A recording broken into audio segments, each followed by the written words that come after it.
I think probably everyone here knows Brian Hatton.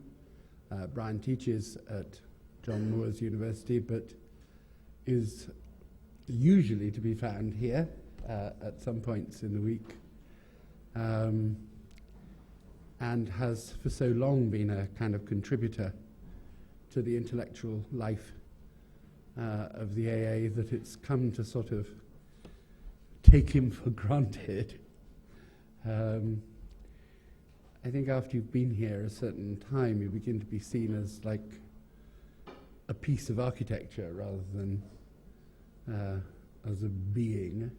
Technically, according to the haircut, an ionic colony. Well, thank you, Mr. Doric. Okay, so Brian's going to give a paper entitled, I think, Wandering Through the Museum. Brian.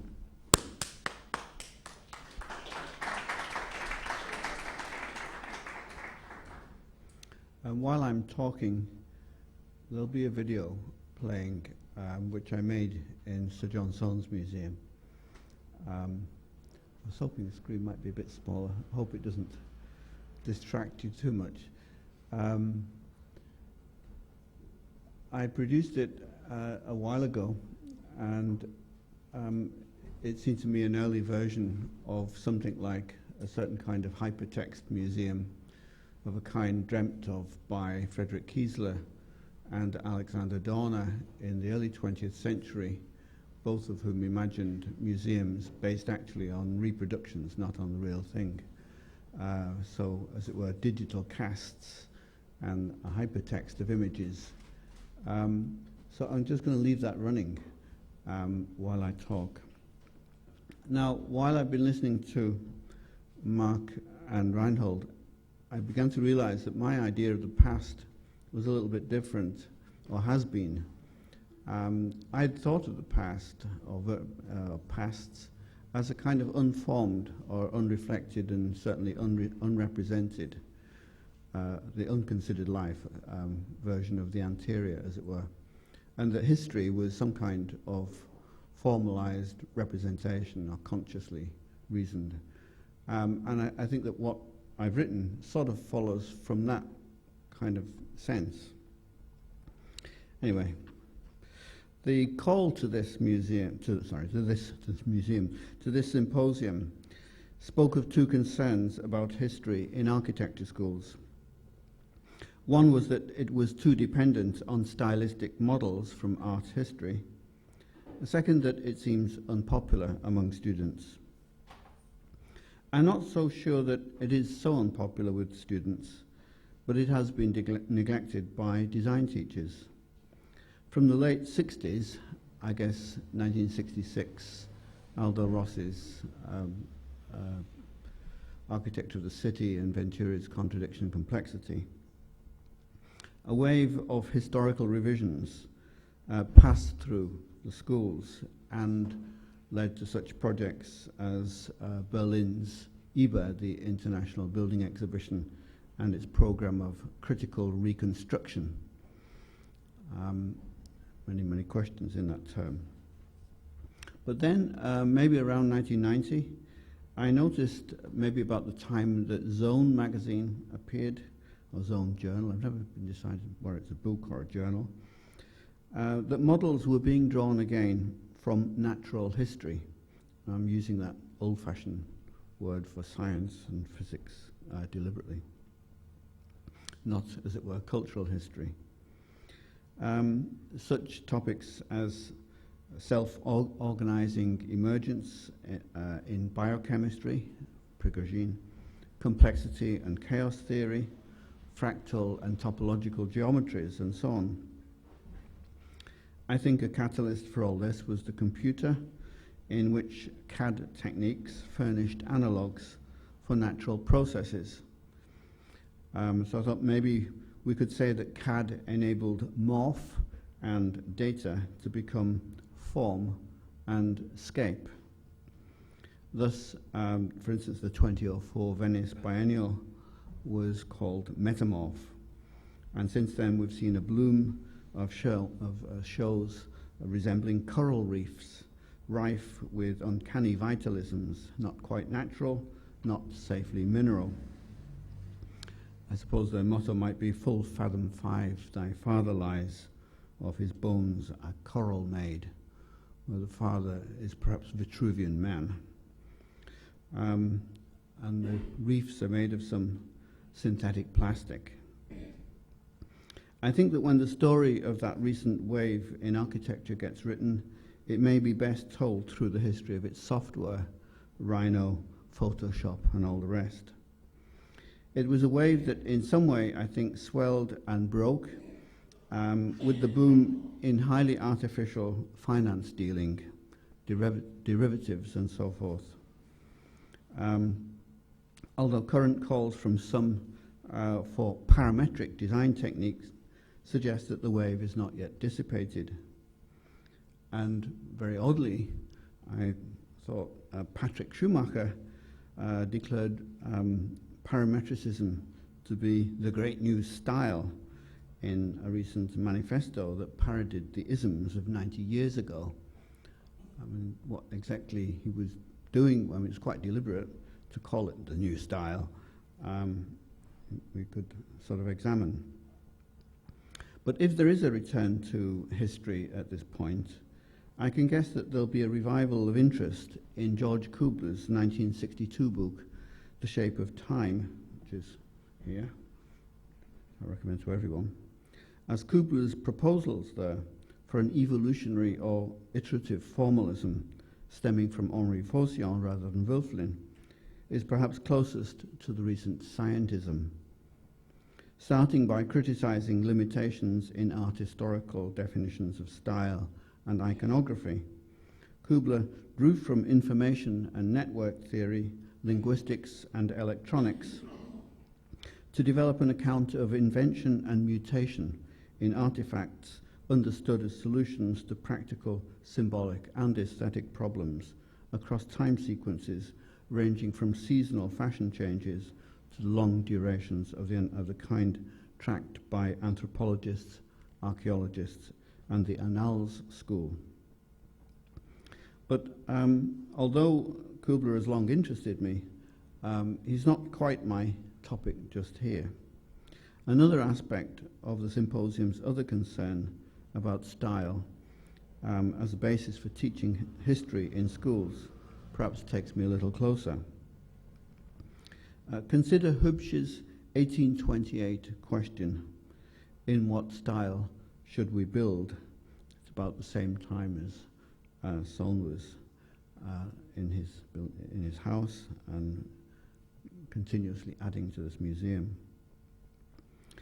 Primers on modernism often exhibit this old chestnut as a lead to what was wrong with 19th century eclecticism and why the modern movement prevailed. Hübsch proposes, I think, 1, that there is a question about how to design, 2, that the answer will be found in some kind of style, 3, the correct style will be developed rationally from historical models, which will set a student's curriculum. Thus, the past is turned into history. Now, we might guess that the very institution of such history may reflect a certain alienation in the study of architecture's past and induce even more alienation in the student. That one's continuity with the past looks cut off, and that an apparatus of books, archives, and academies now both represents and yet occludes that past will surely induce, at least unconsciously, some resentment. Doubtless it was this alienation that incited Ruskin's antagonism to the Renaissance with its printed treatises and copybooks. Moreover, even the comprehensive comparative history of the kind that was taught by Charles Cockerell in his Royal Academy lectures during the 1840s may well have seemed to bear on his students with a burden that was both intolerable and inescapable. For his lectures, Cockerell had painted a backdrop showing all the monuments since the pyramids, pressing upon the scene like a company of undead spectres, crowding out any space in which to act upon the present and future stage. Another version of Cockerell's drop scene survives in a painting called The Professor's Dream, was recently and percipiently analysed by Anne Bordelot in Architectural History Journal. But as I examined Cockerell's dream, I found myself asking, what profession was, in this case, the professor professing? Cockerell was a brilliant and inventive architect of the Greek Revival, but if his painting was a history professor's dream, it could also look uncannily close to an architect's nightmare, such as abhorred by Stephen Dedalus in Joyce's novel Ulysses, where he declares to the bigoted schoolmaster, Mr. Deasy, "History is a nightmare from which I'm trying to awake."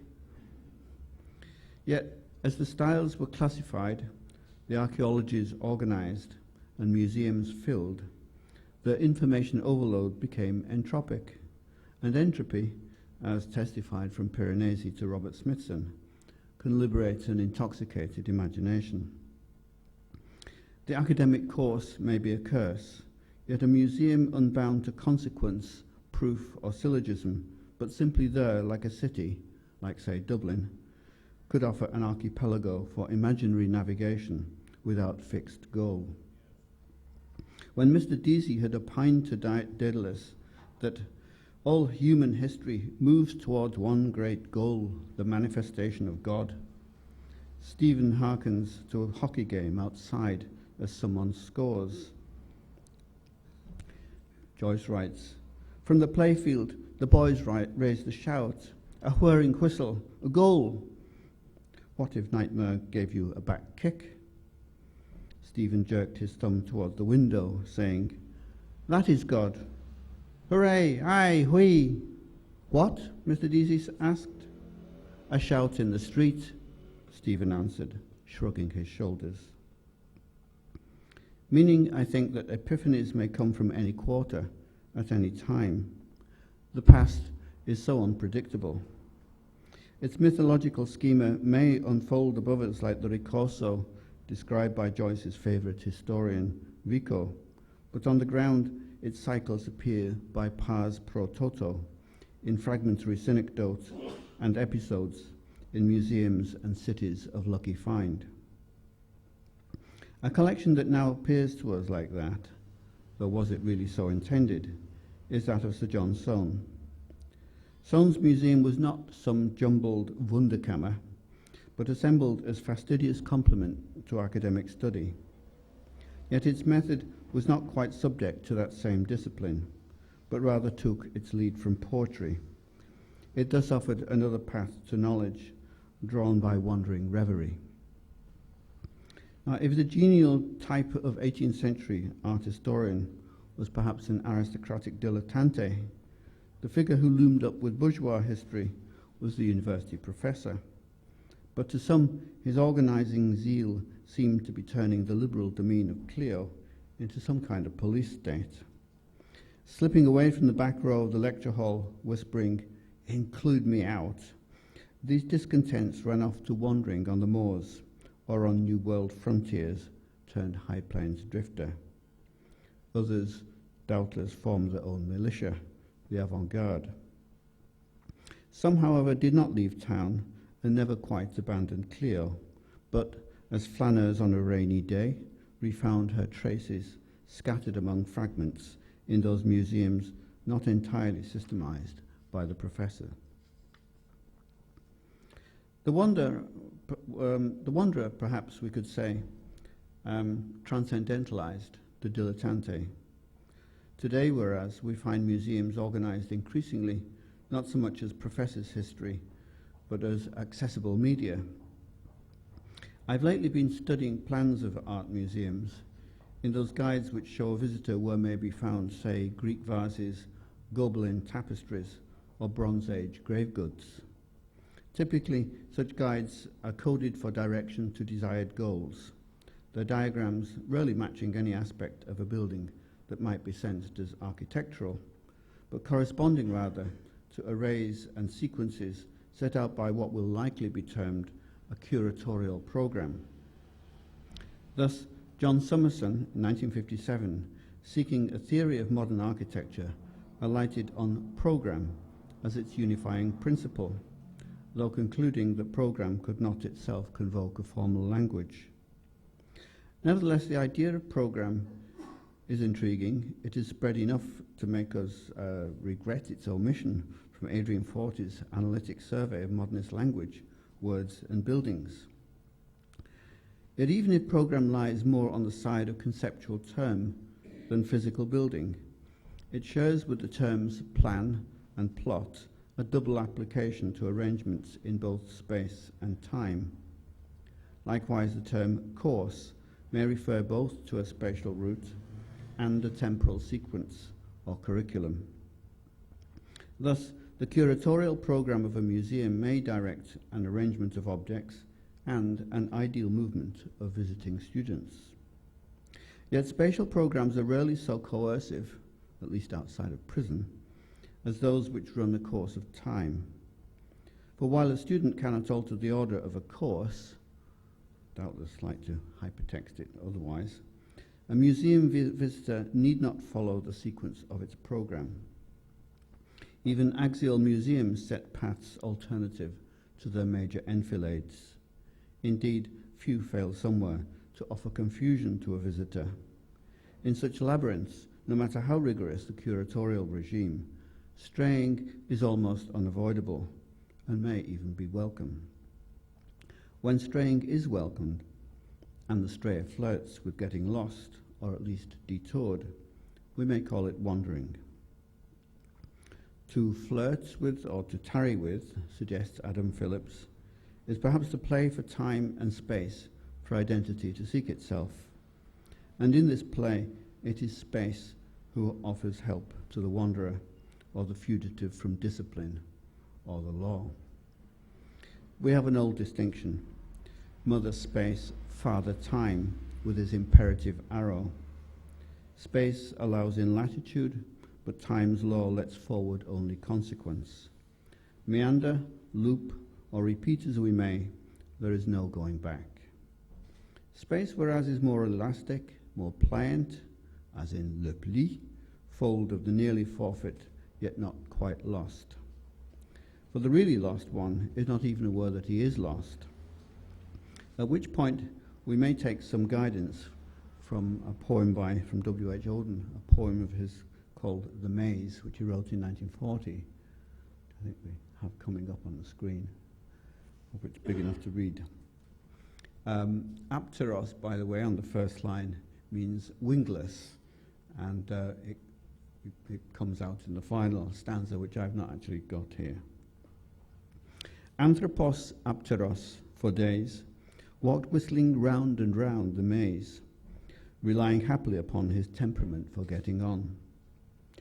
The 100th time he sighted, though, a bush he left an hour ago, he halted where four alleys crossed and recognized that he was lost. Where am I? Metaphysics says no question can be asked unless it has an answer. So I can assume this maze has got a plan.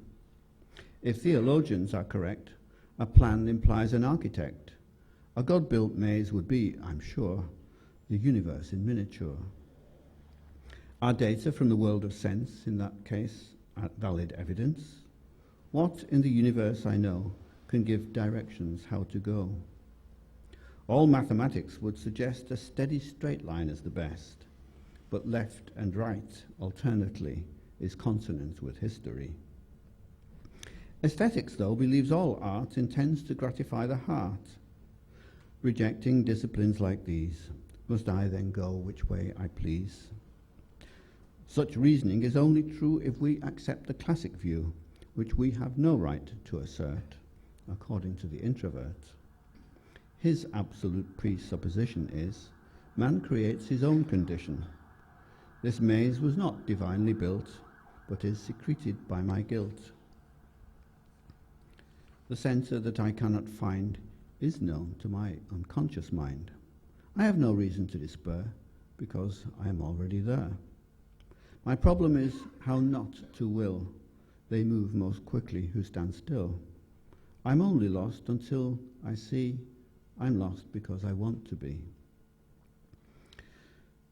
Well, it seems that knowing what to do, that is, how to design, needs rather more than cognitive mapping. In life, to realize disorientation is to begin to retrace oneself back to a lost step. But in art, lost steps are to be recognized as other real directions, as in Breton's first surrealist anthology, Les Pas Perdus, The Lost Steps. To teach, then, may be to bring students to an edge of certainty that, learning contingencies shifting thresholds, they may learn to flirt with its adventitious dangers. In that sense, school really is a salle des pas perdus, a waiting hall at the quayside of the world where expectant travellers may pace out anxieties of influence, catch their possible future others in Foucault's lens of heterotopia, a mirror, and in an adjunct garden sow wild oats before departure. The mirrors I imagine two ways in one of Dan Graham's pavilions, reflecting Odin's question, why must one do academic study during the very years when the only thing one really wants to know is, who am I? And above the exit might hang Odin's poem Atlantis, a visionary poem about quest that yet opens with a droll warning. Being set on the idea of getting to Atlantis, you have discovered, of course, only the ship of fools is making the voyage this year. If so, we might imagine its saloons as a museum, but one leading first of all to love of art, and only then, consequentially, to its understanding. For where art is concerned, there'll be no understanding without love. Yet is there a school of love that is not a school of understanding, or understanding that is not some mode of history? Surely not, but no history of artworks is traceable without appreciation of the works an sich, in themselves. That is, description precedes explanation.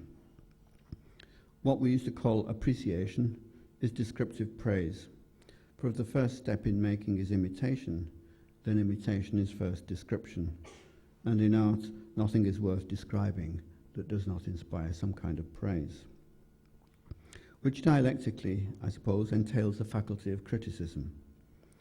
I thought to link these in a diagram, a tetrahedron with its four tips: theory, architecture, criticism, and history.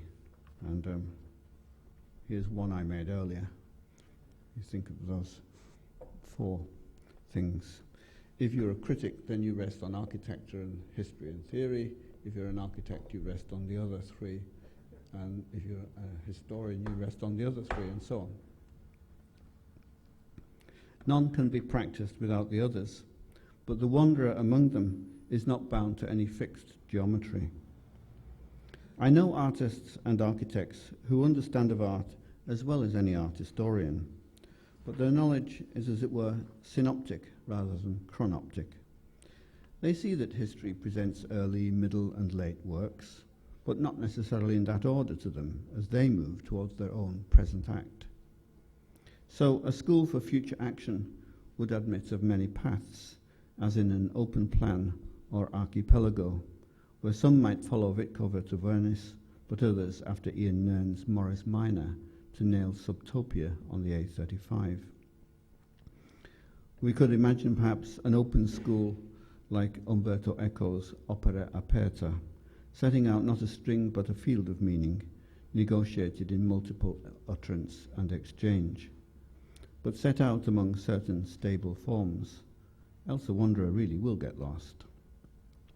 I think that disciplined courses work in an open school like the fixed screens which we navigate around in an open plan. Error and safety circulate through each other in sailing among such islands, variously defined or uncharted.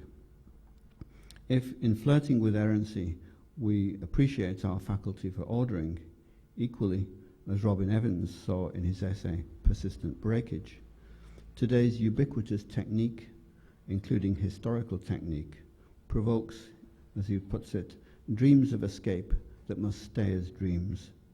The maintenance of the dream is what counts, not the realization of the dream's content.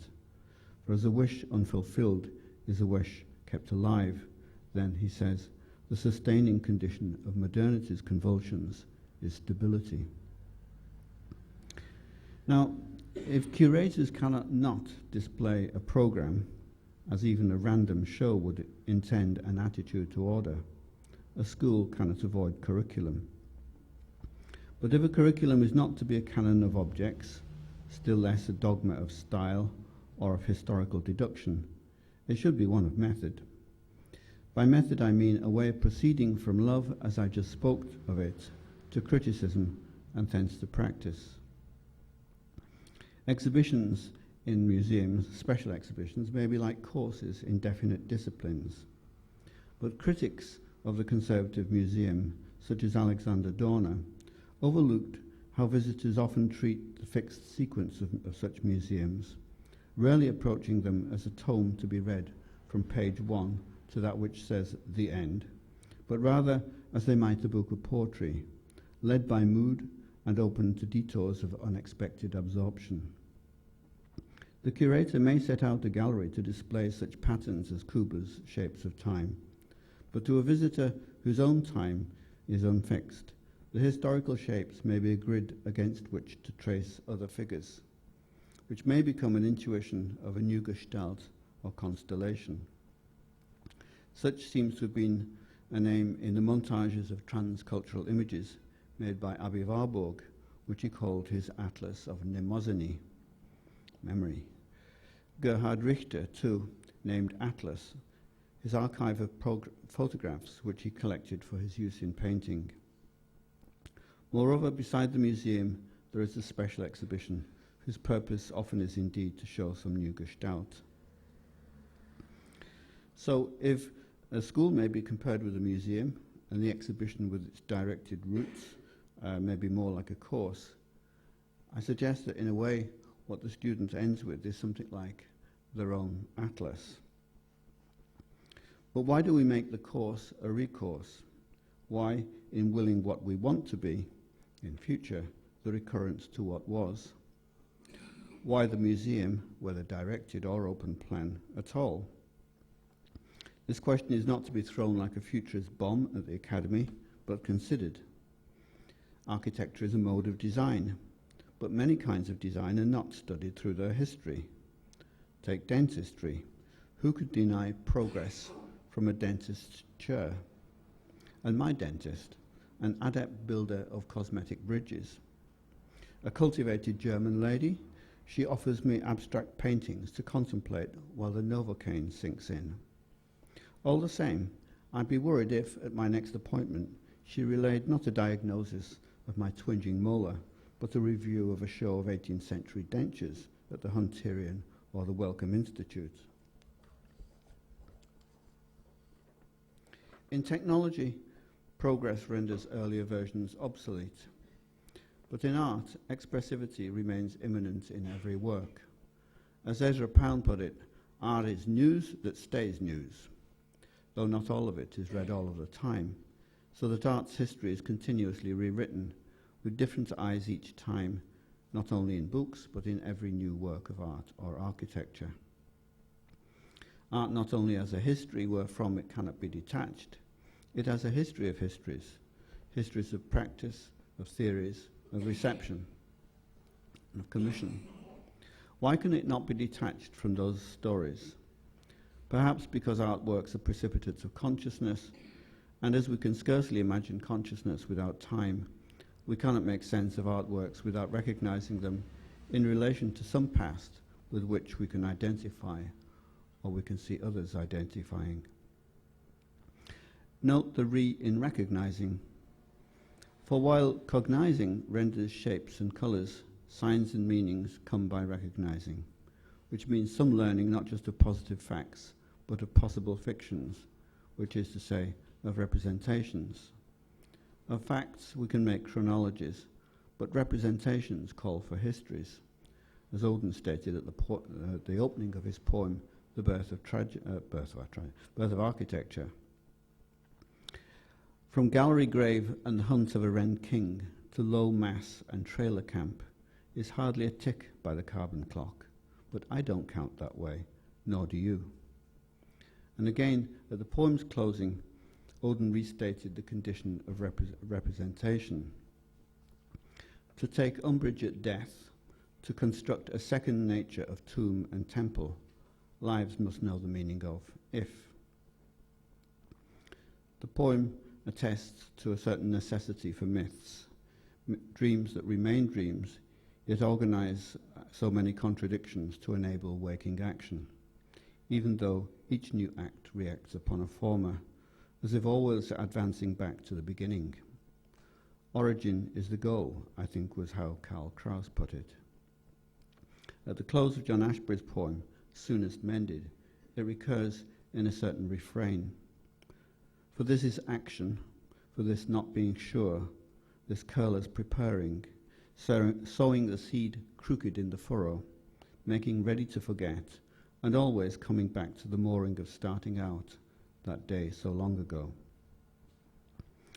But if makers of temples have to know the meanings of if, so do historians, if only to translate them to daylight's analysis, which is implied in another poem of Auden, Homage to Clio. But we at haphazard and unseasonably are brought face to face by one's Clio with your silence. After that, nothing is easy. We may dream as we wish of phallic pillar or navel stone, with 12 nymphs twirling about it. But pictures are no help. Your silence is already there, between us and any magical centre where things are taken in hand. I think that stanza may describe the predicament as a modernist predicament that has moved observers like Dalibor Vazelli to a certain melancholy. Yet history itself often turns out to be only too susceptible to myths and dreams, which is why perhaps it is so often simplified to myth. If error and truth, danger and safety circulate through each other, so do myth and history. How easily the writing of history may slip into mythologizing is the subject of Brian Friel's play, Making History. Friel's an Irish playwright, about O'Neill's disastrous rebellion against the English in the 16th century Ireland, and in particular his Secretary Lombard's speech about his planned history of the rebellion, which will aureate and gild the self-divided and ignominious route into the myth of the flight of the Earls. Yet Lombard makes a convincing case that myth-making is unavoidable wherever celebration is made or constructed, as in a building, and even sometimes necessary. So I think that history has to be taught as germane to architecture so that judgment may develop as to the right distinction and relation in each case. And in any case, if the architect does not seek out historical pasts, mythic pasts will seek the architect out. As soon as a design leaves the computer screen and goes to public sight, it rejoins history, no longer a dream of a solitary wanderer, but a civic project. This transit from lone to shared purpose, oddly enough, I think is shown in a very strange but crucial scene in the film Vertigo, where James Stewart makes a fatal decision not just to follow and trail Kim Novak's wandering, but to join her. He's found her at his flat door returning a message thanking him for rescuing her apparently from the sea. And she's about to go off. And she says goodbye. And he says, "Where are you going?" "I don't know." "Shopping?" "No." "Anywhere in particular?" "I just thought that I'd wander." "Oh, that's what I was going to do," says Jimmy Stewart. "That's right. I forgot it's your occupation, isn't it?" says Kim Novak. Stewart replies, "Don't you think it's a waste for the two of us to wander separately? But only one is a wanderer. Two together are always going somewhere." Scotty replies, "I don't think that's necessarily true." She says, "You left your door open." He says, "Be right back." And with that, Scotty commences his fatal descent.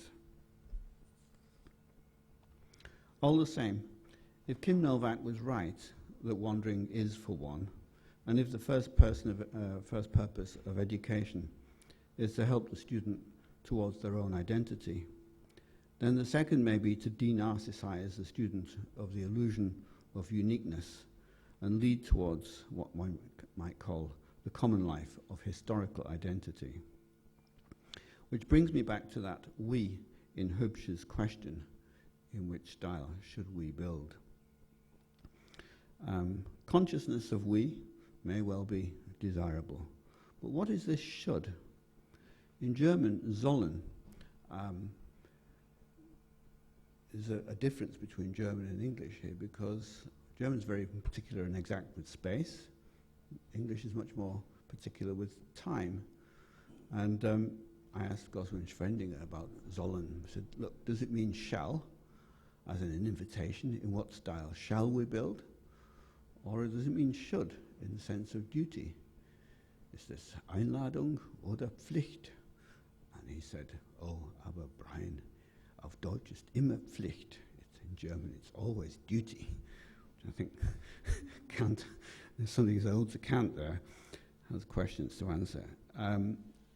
Architecture, and of course there's also the imperative must.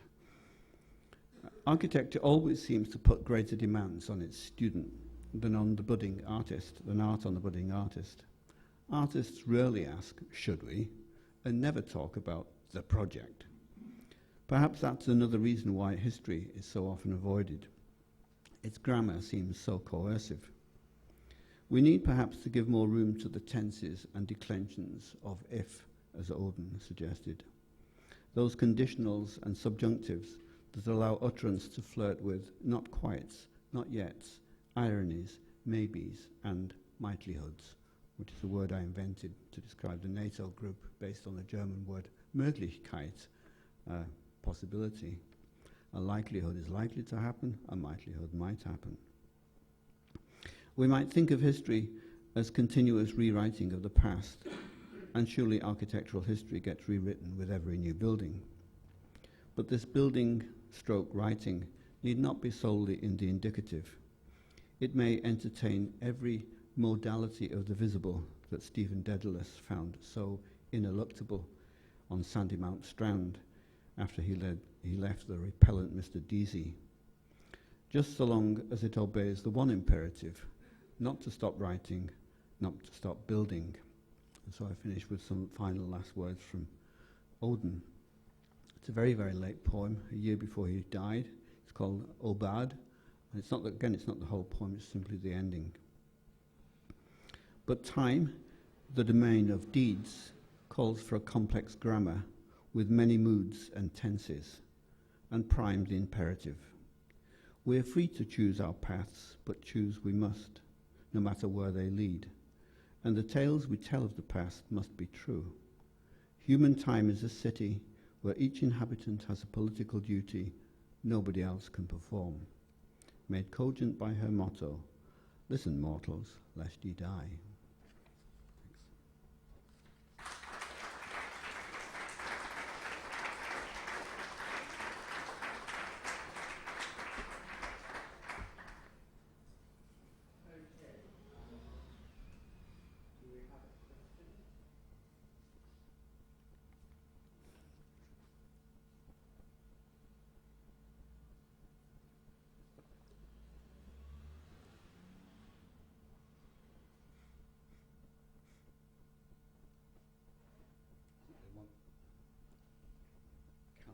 Include me out for lunch.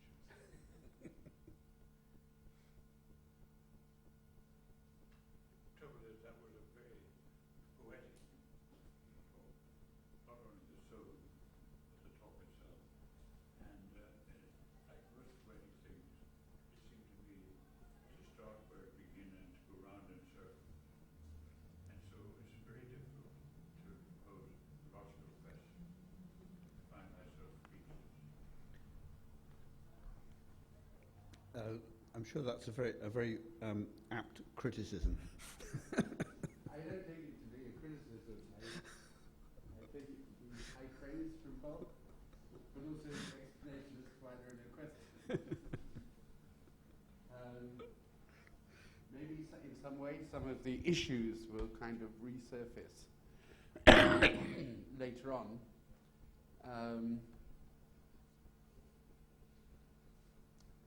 But perhaps now people kind of need to cool off from the hall and get some light. So unless does someone have a question? I have it's not really a question. The question at the end you end up with is not in what style should we build, but in what style should we teach. And it was truly wonderful, Brian. And if you imagine the silence as anything but awe, it was really for me, particularly because I guessed it so early on. But no, but I was thinking I can take your talk and use it to underwrite virtually any pedagogy, because the real issue is not the pedagogy, but the eventualities of an individual journey, inevitable individual journey through a pedagogy as rediscovering a collective. Now, is that your sense of it? I think it's certainly a weak point that I'm implying a kind of generous liberalism, which actually leaves itself open to the criticism that I don't actually have any criteria for my own generosity or for my own program of liberalism, as it were, other than experiment, of course. And I think that's an entirely valid observation, to which I don't really have an answer. I remember in this room having a discussion with Bernard Schumi about how we should teach many years ago. When he gave that lecture for Moisen, and basically he said, as a result of my teaching, I have now formulated a new way to teach, and he did that on the basis of his stature as a way to do architecture. And I kept thinking to myself, do you want to learn from Bernard how to do architecture? Or if you're interested in Bernard's architecture, do you want to learn architecture how Bernard learned it so that you can either react with it or against it? So it's constantly the innovation which is used to authorize a change in education, but might as well authorize a reaffirmation of the most self-defined forms of oppression. Vienna being the perfect example, I would say. So I'm really curious. Just your sense of. By the way, I loathe the museum, and I loathe it for all the reasons. But I love the poetry, and I'm sitting here. I'm just sort of caught up in this sense of what do I do now? And Hübsch never answered the question of what style should we build. Although I thought you answered it beautifully. But it would be interesting for you to, at some point today or tomorrow, say, we shouldn't teach that, or we should teach that. Because in the end, it's that kind of blunt and brute instrumentality that we have to make decisions about what to do.